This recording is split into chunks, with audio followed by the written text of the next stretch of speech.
The Antitrust Law Section's 73rd Annual Spring Meeting starts on April 2nd, 2025 in Washington, D.C. The spring meeting is the largest gathering of competition, consumer protection, and data privacy professionals from around the world. Take advantage of the early bird registration discount through February 5th, 2025. For details and registration information, search 2025 Antitrust Spring Meeting or contact AT Registrar at americanbar.org. Welcome to our Curious Amalgam, the weekly podcast brought to you by the Antitrust Law Section of the American Bar Association. Our Curious Amalgam explores the fascinating and increasingly overlapping world of competition, consumer protection, data protection, and privacy law. Each week, we bring you leading global experts on the most compelling issues of the day. Enjoy the show. Hello and welcome to our Curious Amalgam. I'm Alicia Downey, and the title of today's episode is What New Direction Will Europe Take?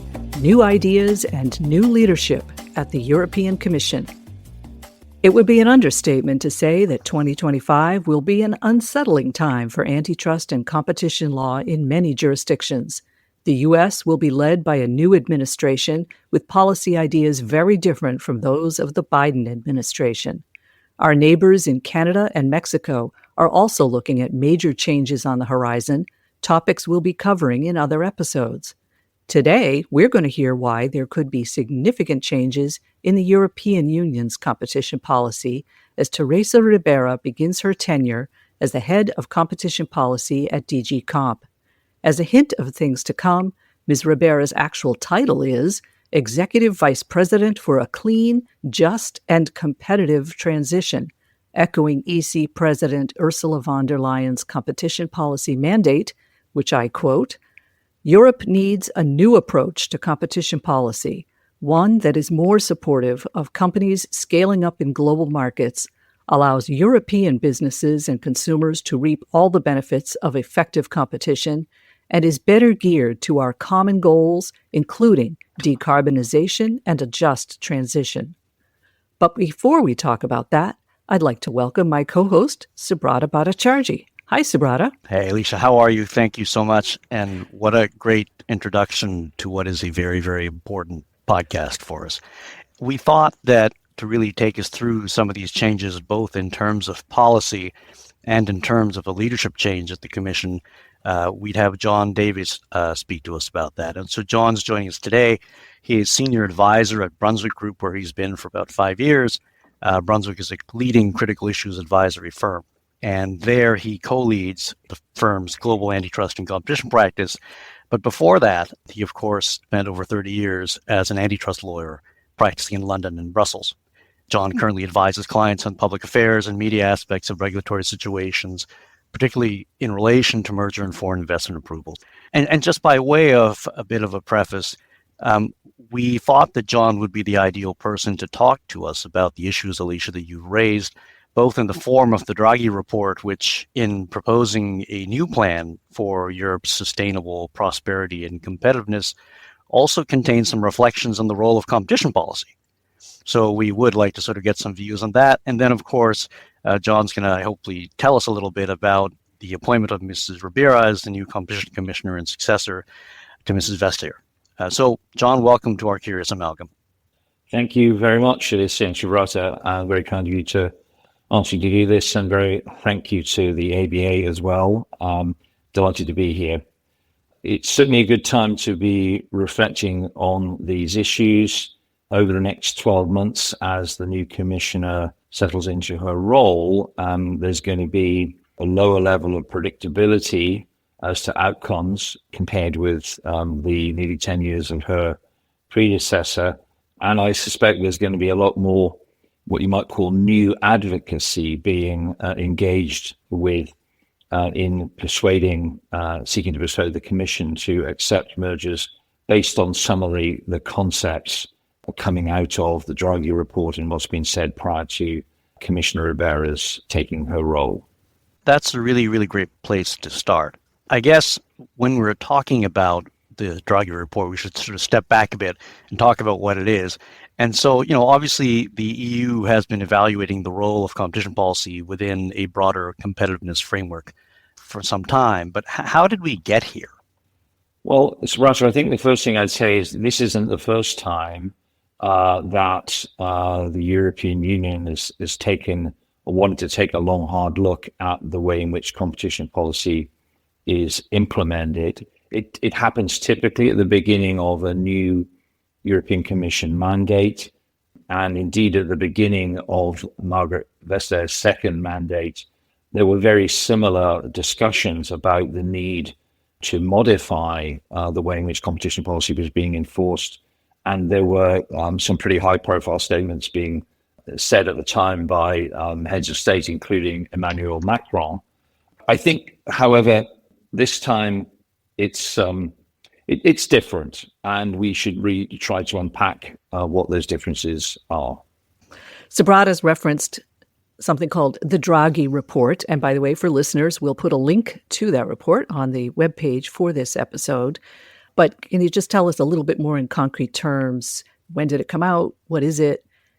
Is it just another EU white paper, or is it something more? Well, it's really a culmination of quite a long debate. Back in 2000, there was something called the Lisbon Strategy, developed by the European Council, that's to say the member states' governments, recognizing there was a need to reform the European economy and improve its competitiveness and cohesion. They formed a growth to look at structural impediments to growth, and that ultimately has led to this report by Mario Draghi. It's a very long report, obviously. It's wide-ranging. It deals with labor markets, with education issues, tech issues, fiscal issues, even defense and sustainability, of course. So I don't think it's just another report or white paper. And it is I think, the cornerstone of the activity of the new European Commission, which has just taken up its role. And a range of commissioners are busy implementing or developing plans to implement the various aspects of the report. To be frank, competition is a relatively minor part of the whole document, but it's certainly potentially significant one for us antitrust practitioners. Yeah, so I have to say that when I did look at the report, the references to competition sort of start at page 298. So that kind of does back up your view about sort of where they place competition in that overall framework. Nonetheless, there is some interesting stuff in there for those of us in the competition community. I mean, the first thing that I noticed was that the report sort of did make a reference to fair competition when it sort of began its exploration of what could be done in the world of European competition policy. And when you look at those recommendations, the idea, I think, if I'm referring to the report properly, is that it does seek to support what Professor Draghi calls the new industrial deal. And in the world of merger review, it actually comes out and recommends first, I guess, what looks like an innovation defense. And then on top of that, sort of suggests that in merger reviews, there should be some attention paid to supply chain considerations, perhaps as part of an additional public interest criterion. So those two things sort of jump out, certainly to me when I read it. And I wonder if you could maybe unpack those a bit for our listeners. Well, Subrata, I can try to, but to be frank, some of the language used in the relevant competition parts doesn't resonate particularly well in the context of typical antitrust usage. Indeed, there are relatively limited, very many economists and others were engaged in producing the report, but very limited input from competition specialists as a whole. So you asked about the concept of the innovation defense. In the past, the European Commission people looked in very carefully into whether or not a merger might give rise to a reduction in innovation. But this is not about attempting to block mergers that might restrict innovation. This is about trying to identify mergers that can be permitted where there is innovation going to flow from the merger that otherwise wouldn't be achieved. And the purpose of that is by supporting innovation to support economic growth, which is one of the key features of the report. The supply chain consideration, that is harder to really unpack. I'm not entirely sure what's meant there, and I find it interesting that in preparation for this podcast, no one seems to have commented on what that might mean. So I can't even steal an idea. But I think there are going to be mergers where the parties are going to claim, and I mentioned right at the beginning, the need for new advocacy, that this particular merger is going to make supply chains in Europe more resilient in particular areas.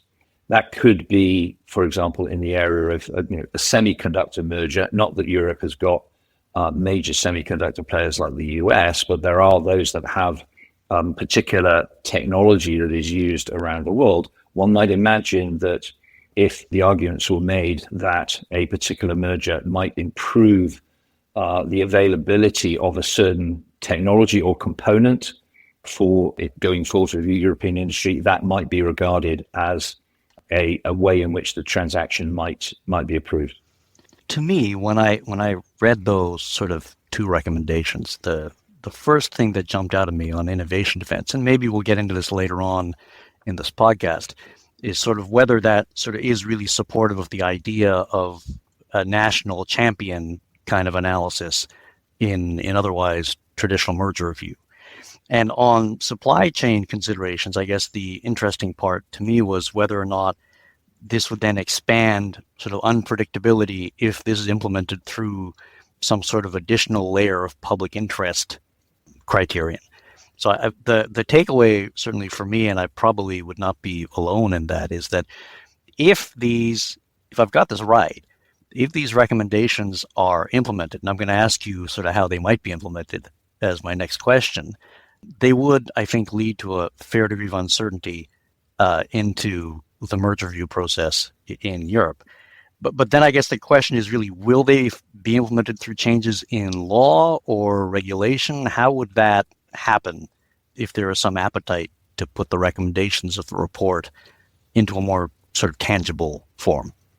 It's important to remember that one of the things that's been said is that the major guidelines are going to be reviewed after quite a number of years. That's something that's going to be very fresh in the memory of US practitioners, having gone through that yourselves recently. So some of these concepts, I think, have to find their way into the merger guidelines. I think they will be dealt with essentially as what we in the antitrust world might regard as efficiency defenses. Okay, so they'll be regarded as a way in which companies can identify efficiencies. I find it really interesting that at the moment, at the time of this recording, there's only one phase 2 case in Brussels, and that is the proposed acquisition by Liberty Media, which owns Formula One, of GP Moto, which is the MotoGP, which is the motorcycle championship. At the time that was the first decision by Ribera, she specifically said, we're going to look at this more carefully going into phase 2, but we're also going to look to see what efficiencies this transaction might give rise to. That's quite unusual, but I think it was a flag to indicate that these types of cases, or all cases of any significance, particularly those that go to phase 2, they're going to be looked at through a lens to see whether or not there are one or more efficiencies that might assist in giving rise to economic growth within the EU. And so I guess following from that, do you think, practically speaking, the changes would really add anything more to what the Commission can already do when evaluating mergers involving innovation markets?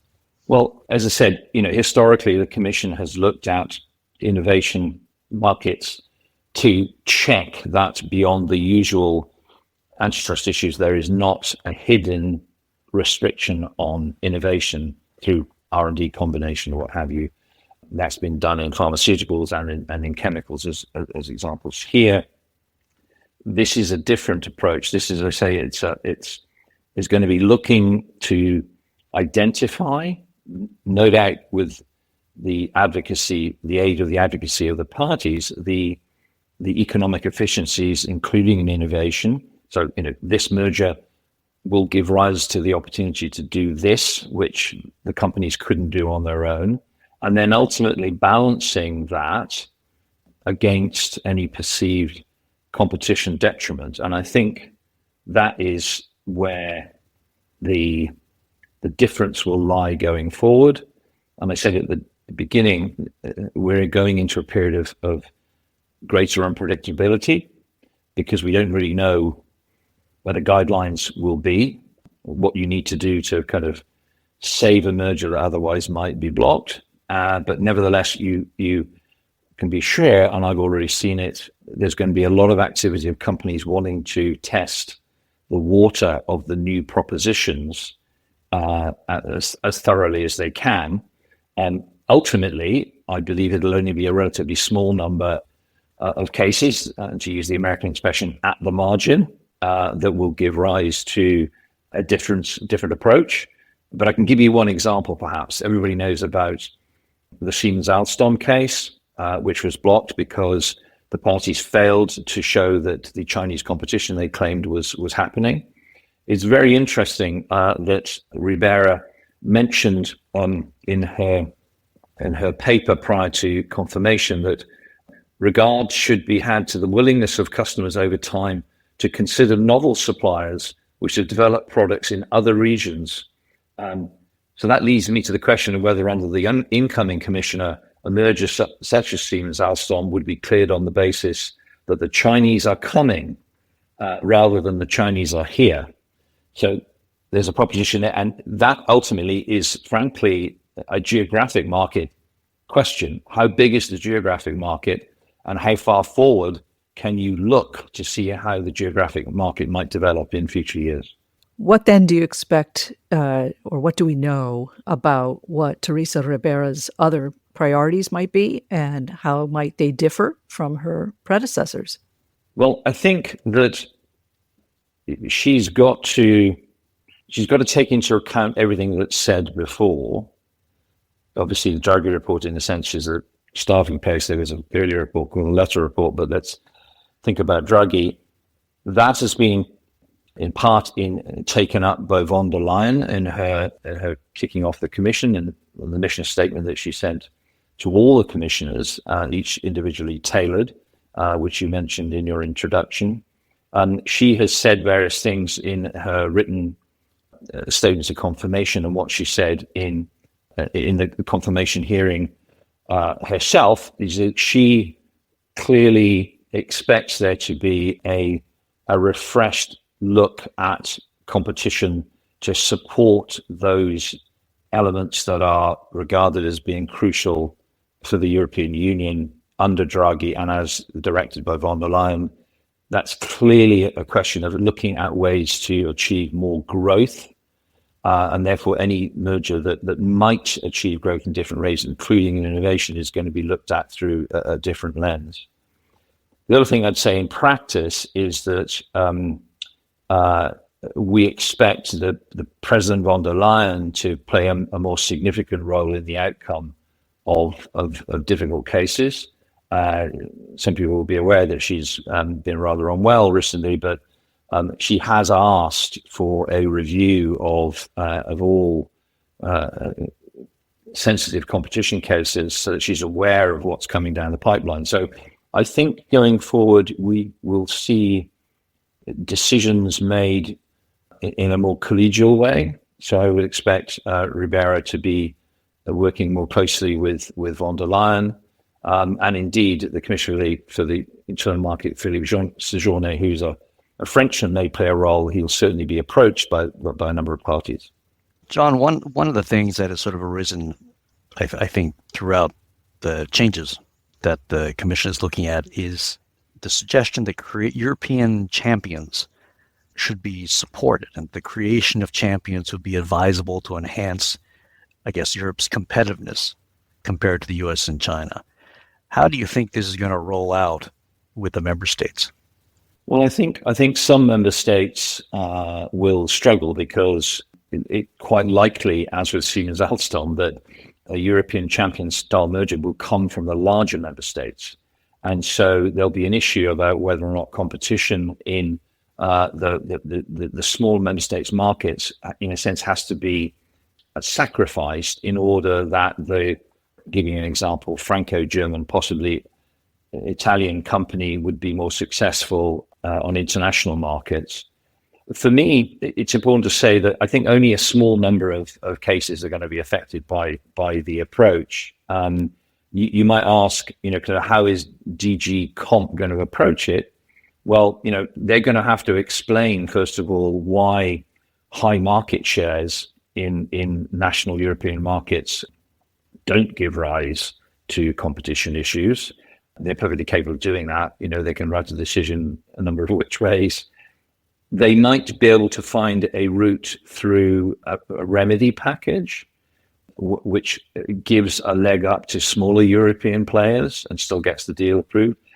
To be honest with you, I've always felt that remedy negotiation to people on the outside is a bit like going through Narnia into the wilderness at the back of the wardrobe. Nobody really knows what's going on in the negotiation. So I think there's quite a lot of wiggle room for the Commission to approve a deal in the context of a less demanding remedy package. And as I've said, over the next 12 months, you at least 12 months, you have to expect that all those things are going to be tested to the limit in both of the arguments that are put forward and the solutions that might be accepted by the Commission. But it's clear that if, for example, you get to the back end of a merger investigation and DG Comp led by Ribera is still looking like it's going to block it, then if it is something of political resonance in Europe, there are lots of political arguments that are going to be deployed at von der Leyen level and elsewhere. Whether they would be successful is another issue, but that's clearly what one might expect. One final point for me is that the European champions always brings up the idea of a combination of European companies. I've started to ask myself the question, well, what happens if two North American companies are merging and will then have the number one position in global markets?